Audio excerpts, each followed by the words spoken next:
नमस्कार मित्रांनो, स्वागत आहे परत एका नवीन व्हिडिओमध्ये. आता वाजलेत 5 आणि आता करतोय चालू. मी गाडी वगैरे पुसली आणि बऱ्याच दिवसानंतर व्हिडिओ बनवतोय, तर कंटिन्यू राहा. कुठली ट्रिप पडली?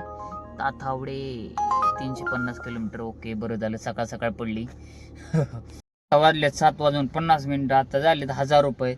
मस्तपैकी कार्यक्रम चाललाय. तसं म्हणा सकाळ सकाळ एवढा रेट तर भेटत नाही, पण कसं आहे ट्रिप कंटिन्यू पडत आहेत आणि ट्रॅफिक कमी आहे, त्याच्यामुळं धंदा कव्हर होतोय. अजित पवारांचा ऍक्सिडेंट झाल्यापासून धंदा काय झाले काय नुसतं स्लॅकच चाललाय. 3-4 दिवस झालं. आज त्यातले त्यात थोडं बरं आहे, पण जरा कमी डाऊनच आहे.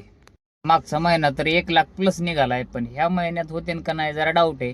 पण तरी पण प्रयत्न चालू आहे. तसं म्हणा आपल्या माझ्या धंद्यावर मी तसा वैयक्तिक धंदा कमी आहे ना, त्याचा वैयक्तिक परिणाम होऊन देत नाही. धंदा कमी जरी असला तरी थोडं जास्त ओव्हर टाईम करतोय, पण आपलं टार्गेट पूर्ण करतोय. थोड्या वेळच्याने मी तुम्हाला हिशोब सुद्धा करून दाखवीन. मागचा महिना मजबूत निघालाय, मस्तपैकी गोव्याची ट्रिप होती त्याच्यामुळे मजबूत निघाला, काहीच अडचण नाही. आणि हा महिना सुद्धा करायचा आहे, पण हा महिन्यात मला वाटतं दिवस 28च असतील, त्याच्यामुळे बघू. तसं म्हणा 1 लाख रुपये करायचं टार्गेट आहे, पण बघू आता काय होतंय. आता आलोय खराडीमध्ये, करतो नाश्ता आणि मग करतो चालू. 1300 रुपये झालेत. आज कमीत कमी 3500 तरी झालेच पाहिजे. त्या पद्धतीने मस्तपैकी नाश्ता तर केलाय, आता करूया चालू. बघू किती होते आज. ही उबरनी सिस्टीम उगाच आणली बरं का, पण ही मला अजिबात पटली नाही. काय पहिली सिस्टीम त्यांची लय भारी होती, या असं उगाच त्यांनी त्यांचा हे बदलला. चला तुम्हाला मागच्या महिन्याचा माझा धंदा दाखवतो. बऱ्याच गाड्यांना विश्वास बसत नाही, त्यामुळे दाखवतो. तर आता कुठं असतं कडे हे? हां, हे काल 5,500 झालते, आज 1300. मागच्या महिन्यात 14,800. आणि हे 2-3 दिवस आरामच केलता मी, का तर गोव्यावरून गेलतो. 4 दिवस गोव्याला गेलतो. हा हे काय 23, 24, 25 आणि 26 तारखेपर्यंत गोव्याला होतो. हा 17,000, हा 24,000, 25,800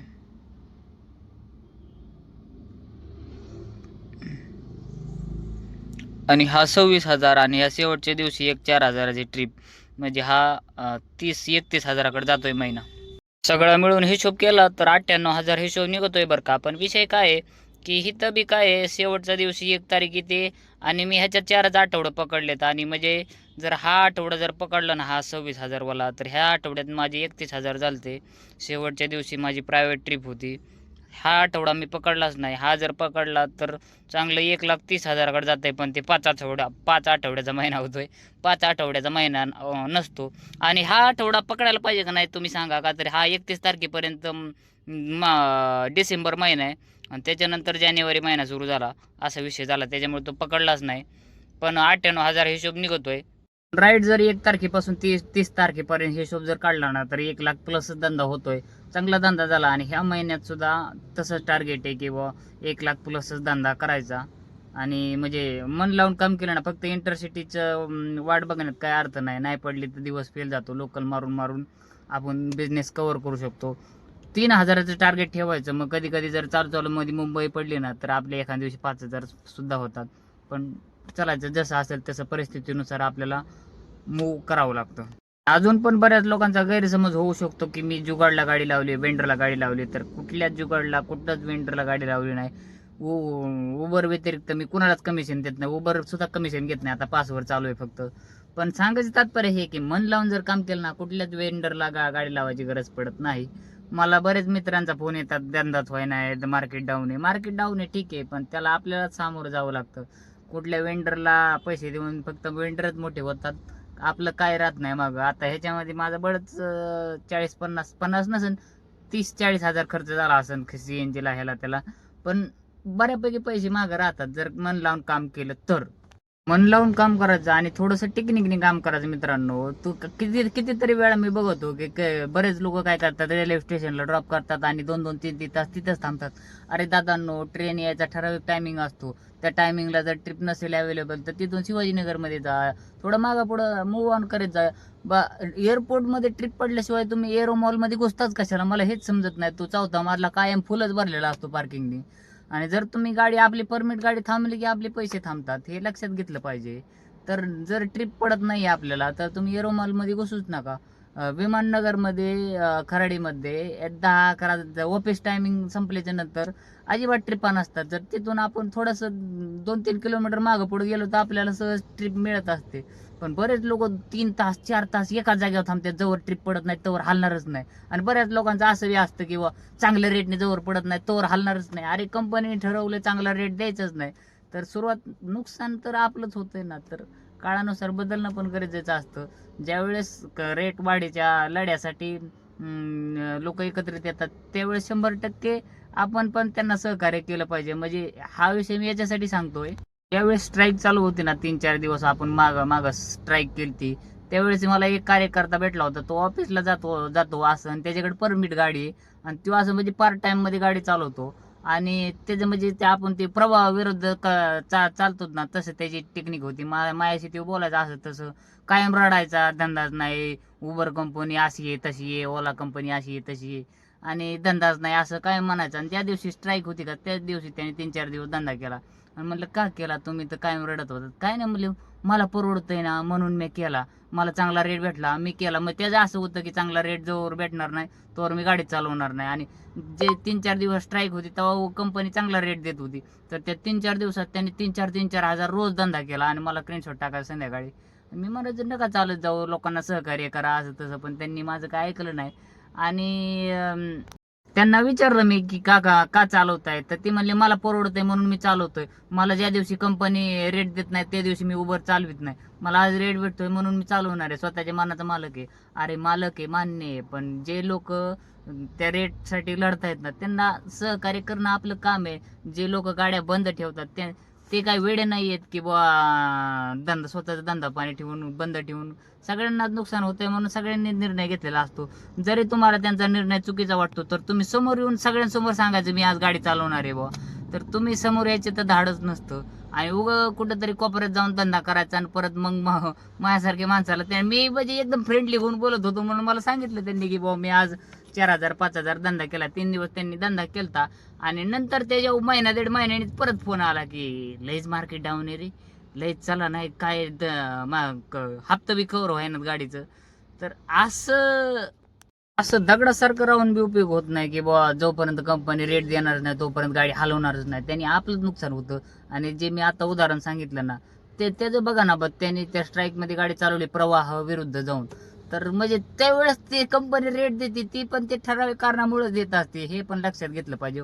प्रवाहाच्या विरोधात जाऊन आपल्याला काय भेटत नाही आणि कंपनीचं पण हे होतं समाधान होतं की ह्यांच्यात लोक फुटतायत. तर कसं एकजूट दाखवले ना आपली बी ताकद दिसून येते आणि कुठं ना कुठं त्यातून मार्ग निघण्याची शक्यता असते, हेच सांगायचं होतं. आता बघा आमचं असं का असं बी कधी असं लय प्रॉब्लेम आला नाही की बाबा पैसे तरत नाहीत आता शिल्लक काय लयच बेकारी आली तरी सुद्धा आम्ही इंटरसिटी मारतो, ही लोकल मध्ये बऱ्यापैकी पैसे होतात. तरी सुद्धा ज्यावेळेस बंद ठेवायची वेळ येते किंवा स्ट्राईक वगैरे असते त्यावेळेस आम्ही सगळे सहकार्य करत असतो. पण कसं आहे की काही काही लोकांना हे स्ट्राईक वगैरे पटत नाही, ते त्यावेळेस जाणून बुजून गाडी चालवतात आणि नंतर पूर्ण टाइम रडत असतात, रेटच देत नाही कंपनी, असंच नाही 10 रुपयाचे आणि 8 रुपयाचे.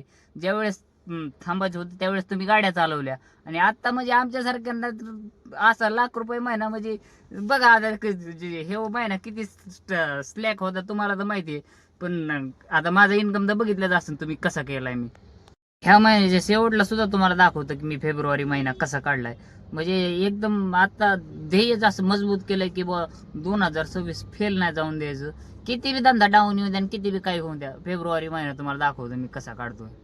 आणि बरेच लोक मला पण विचारित असतात की जरा टेक्निक द्या. तर टेक्निक असं काय नसतं, अनुभवाचे खेळ असतात सगळे. तुम्हाला पुण्याचा सगळा अनुभव आला ना कुठल्या टायमिंगला कुठं ट्रिप पडते की मग तुम्ही बरोबर त्या टायमिंगला तिकडली ट्रिप घेत असतात. असं बोलून चालून म्हणजे अनुभवानेच सगळं समजतं जवळजवळ. आता मला बी सगळं अनुभवानेच समजलंय.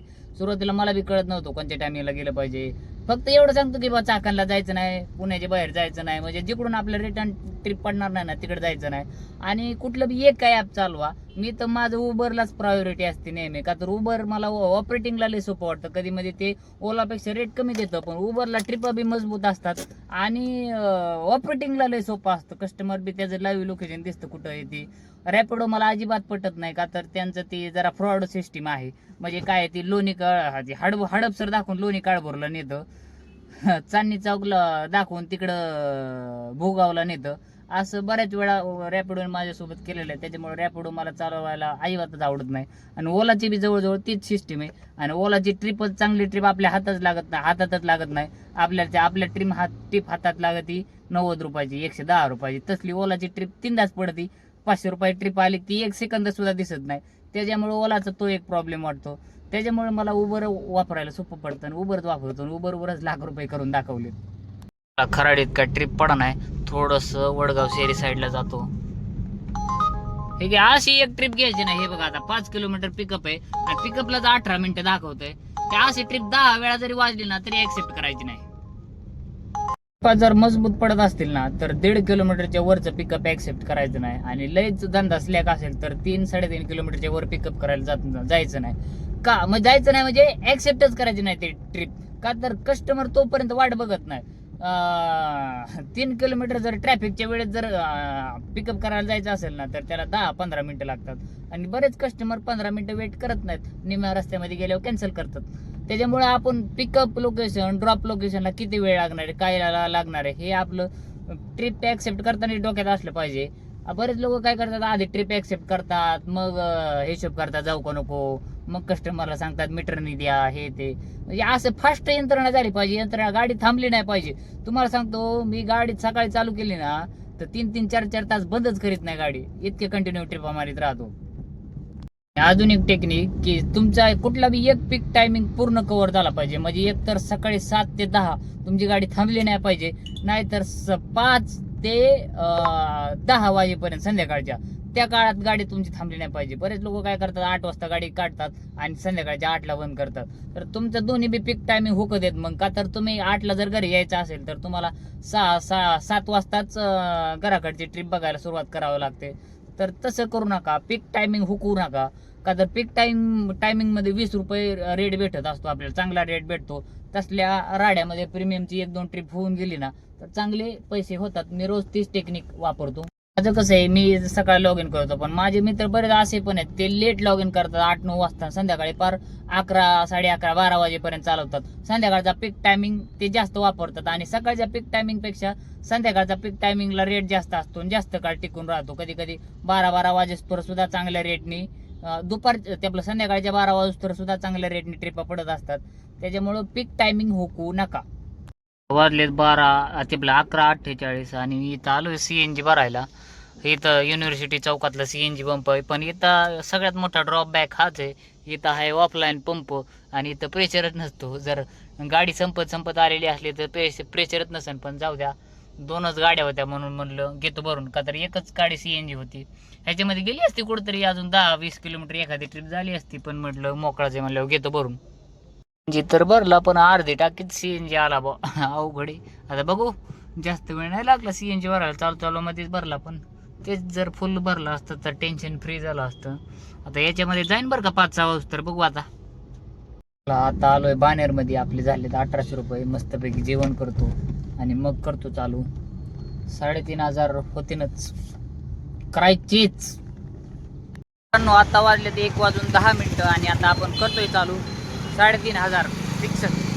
कस्टमर किती थर्ड क्लास असतात याचं आता मी उदाहरण जस्ट बघितलं. म्हणजे विषय काय झाला की एका कस्टमरने त्यांच्या कामवाली बाईसाठी बानेरमधून वाघोलीसाठी गाडी बुक करून दिली ती. आणि त्या इतका शिकलेली कस्टमर असून सुद्धा अशी बालिशपणे वागतात ना, त्याचं मला नवल वाटतं. म्हणजे विषय काय झाला की ज्यावेळेस त्यांनी ट्रिप केली ना त्यावेळेस ट्रिप केली की लगेच मला फोन आला की मीटरनी नाही आणि या लवकर, आम्ही खालीच थांबलो. मग तेवढं म्हणलं ठीक आहे चालतं, येतो मी. बिल्डिंग कोणती, बिल्डिंग फ्लॅट नंबर सांगा. मोठी सोसायटी होती, मला माहिती होतं बिल्डिंग फ्लॅट नंबर लागन म्हणून. तर मॅडम म्हणली ए बिल्डिंग पसिरीच आम्ही खाली थांबलो, या लवकर तुम्ही. मला वाटलं फक्त बिल्डिंग ए बिल्डिंग सांगितली म्हणल्यावर फ्लॅट नंबरची गरज नसेल असं मी गृहीत धरलं. गेलो गेटवर, वॉचमन म्हणतोय फ्लॅट नंबर काय. तर परत फोन लावला तर परत मॅडम म्हणते ए बिल्डिंगच्या खाली थांबलो, तुम्ही या ना. अरे तुम्ही असे आव आणतात ना जसं काय आम्ही तुमच्या ATMचा पासवर्डच मागतोय, तुम्हाला फ्लॅट नंबर बिल्डिंग नंबर सांगायला अडचण काय. वाजले 4:40 आणि CNG 2 गाड्यात राहिलाय. मला वाटलंच ह्या टायमिंगला CNG संपन. आता एखादी बुकिंग होईन बरं का.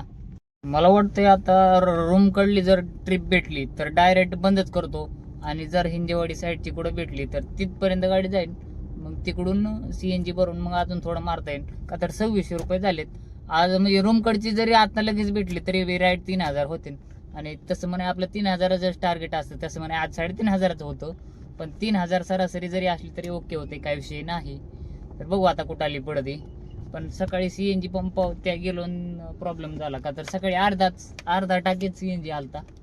अजून एक गोष्ट सांगायची होती मित्रांनो, की कधीच जर तुम्हाला परमिट गाडी घ्यायची असेल ना भविष्यात किंवा आता कधी पण, तर सेकंड हँड गाडीच्या नादीच नका लागू. का तर हे मी का म्हणतोय, का तर एक चांगली ट्रिप पडली. थांबा एवढी कंप्लीट करतो मग सांगतो का म्हणतोय.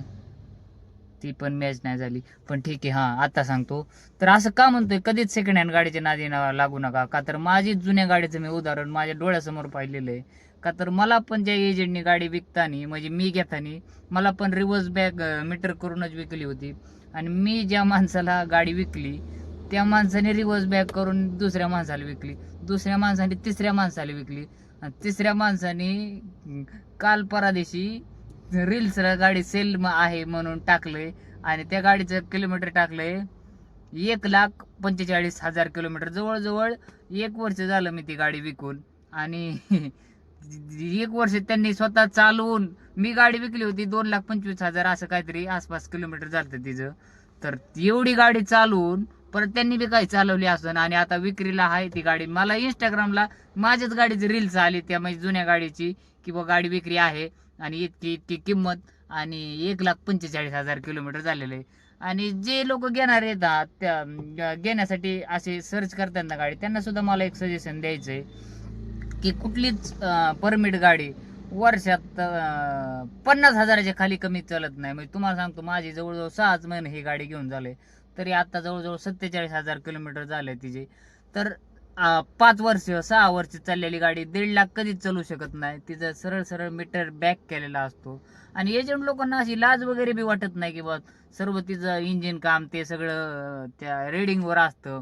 काही काही मेजर सर्व्हिस असते ती रेडिंगवर लाखाला 1.5 लाखाला काही काही पार्ट बदलायचे असतात. ते सरळ सरळ असं lakh lakh kilometre 2-2, 3-3 lakh kilometre back हाणतात आणि डेंटिंग पेंटिंग करून विकतात. म्हणजे मला आश्चर्य वाटलं, की बा 2018च्या गाडीचं 1.5 लाख किलोमीटर कसं काय असू शकतं. आश्चर्य वाटायला म्हणजे समजा मी ज्या वेळेस ती गाडी विकली होती ना, त्यावेळेस त्या गाडीच्या इंजिनची इतकी खराब कंडिशन होती, म्हणूनच मी विकली होती. आणि ज्या एजंटला मी विकली त्यांनी फक्त डेंटिंग पेंटिंग करून समोरच्या माणसाला विकली.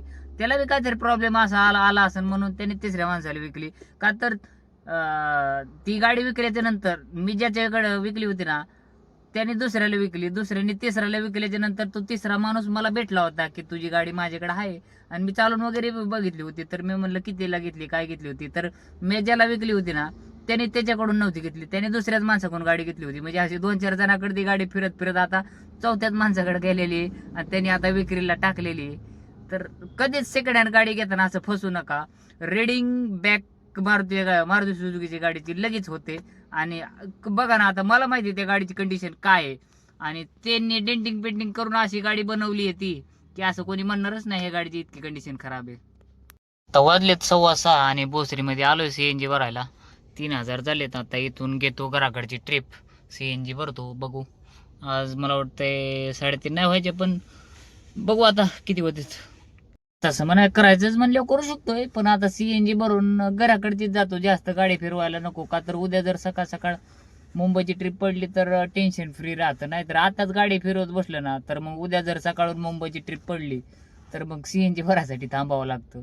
त्याच्यामुळं डायरेक्ट घरी जातो. आणि कधी जाता जाता होते ना 400-500. बघू आता किती होतात. जवळजवळ 1 तास होत आलाय, पण घराकडची सोडून सगळीकडच्या ट्रिप पडत आहेत बा. घराकडची ट्रिपच पडा नाही. आता मला वाटतं थोडं पुढे जाऊन बसतो, पण पडून तसं काय अजून 7च वाजल्यात. 7-8 वाजेपर्यंत वाट बघू शकतोय. बघू, कंटाळा आलाय भरपूर. जाता जाता फक्त घराकडचीच घेऊन जायची, जास्त डोकंच नाही चालवायचं. पण हडपसर, कुठं विमाननगर, कुठं इकडं रावेत वगैरे, हिंजेवाडी सगळी काढल्या पडत आहेत. कोथरूड साईडचीच पडा नाही. दरवेळेस आंबेगाव नरे कोथरूड वगैरे एखादी तरी पडतच असते, पण आता काय पडली नाही. नो, माझं नशीब इतकं खराब आहे ना, तुम्हाला काय सांगू आता. म्हणजे बोसरीमध्ये मगाची रेल्वे स्टेशन, स्वारगेट, डेक्कन वगैरे ट्रिप वाजत होत्या. मला नऱ्याची ट्रिप न्यायची होती, तर आता कुठलीच वाजा नाही. तर MT पार वाकडपर्यंत आलो. तरी बी मला डेक्कन वाजन, रिवर्स स्वारगेट वाजन आणि कुठलीच वाजन आता.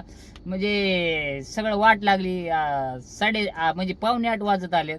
आणि असं काय होतंय तुम्हाला सांगतो की रोज असंच होतंय किंवा दिवसभर मी पुण्यात हिंडतोय, कुठं येरावडा, कोरेगाव पार्क, मंडवा, हडपसर, आणि संध्याकाळी घरी जायचं टाइम मी पिंपरी चिंचवडला येतो, कुठं रावेत, निगडी, आकुर्डी, म्हणजे एकदम घरापेक्षा एकदम 40-50 किलोमीटर लांब. एमटी जायला सुद्धा परवडलं नाही पाहिजे अशा हिशोबाने येतोय. आणि फक्त आज नाही होत, रोज काल बी असंच झालं, परवा दिवशी असंच झालं.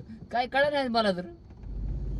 आणि या कंपनीचं काय कळत नाही. म्हणजे पीक टायमिंगला आता 7:45 वाजल्या तर सिंगल ट्रिप वाजत नाही. म्हणजे कमाल आहे, कुठलीच वाजत नाही. आता तर वाकड मध्ये आलोय आता मी, जवळजवळ इथं डांगे चौकात आहे. मित्रांनो, शेवटी 2-2.5 तास झाले तर माझा नुसता टाइमपास चाललाय. भोसरीमधून इथं आलोय, मग अशी ट्रिपा पडत होत्या भोसरीमध्येच, पण नऱ्याची पडली नाही म्हणून मी घेतलं नाही. तर आता कुठं आलीच पडा नाही. तर आता शेवटी मी चाललोय घराकडे, का तर जास्त टाइमपास करून उपयोग नाही. आणि हे तुमच्यासाठी सुद्धा सजेशन आहे की जर असं टायमिंगला जर घराकडची ट्रिप पडली ना तर एमटी निघत जा. का तर आता जर मी टाइमपास करत बसलो घराकडची ट्रिपची वाट बघत, तर उद्याचं माझं शेड्यूल बिघडू शकतो. उद्या पण मला लवकर उठायचे, त्याच्यामुळं एमटी जाणे 3,000 झाले तर घरी जाता जाता 400-500 रुपये झाले असते. पण ते चला ठीक आहे, असू द्या. 3,000 जरी झाले तरी 80,000 रुपये महिना होतो. पद्धतीने आता वाजलेत 9:20 आपले झाले 3300 रुपये. म्हणजेच निघालो होतो, पण बाणेरमध्ये हायवेला असतानाच लगेच नांदेड सिटीची ट्रिप पडली 300 रुपयांनी. मग लगेच पिकअप करून आलो घेऊन. आज जरा जास्तच वेळ लागला, पण चला ठीक आहे, असू द्या. 3300 रुपये झाले. 3500 रुपयाचं करण्याचं टार्गेट होतं. 2 तास माझा मोकार टाइमपास झाला पीक टायमिंगमध्येच संध्याकाळच्या वेळेला. जर नसतो गेलो तिकडं तरी परवडलं असतं, पण चला ठीक आहे, झालं वसूल झालं. काही कमी जास्त चालूच राहतं. आणि ठीक आहे, चला ओके. शेवटी एवढं सांगतो की फक्त पैसे बघून पैशाचा हिशोब लावू नका. मी किती तास लॉग इन आहे याचा पण जरा हिशोब लावा, आणि मग काय असेल ते ठरवा. व्हिडिओ आवडला तर लाईक, शेअर, सबस्क्राईब नक्की करा. धन्यवाद.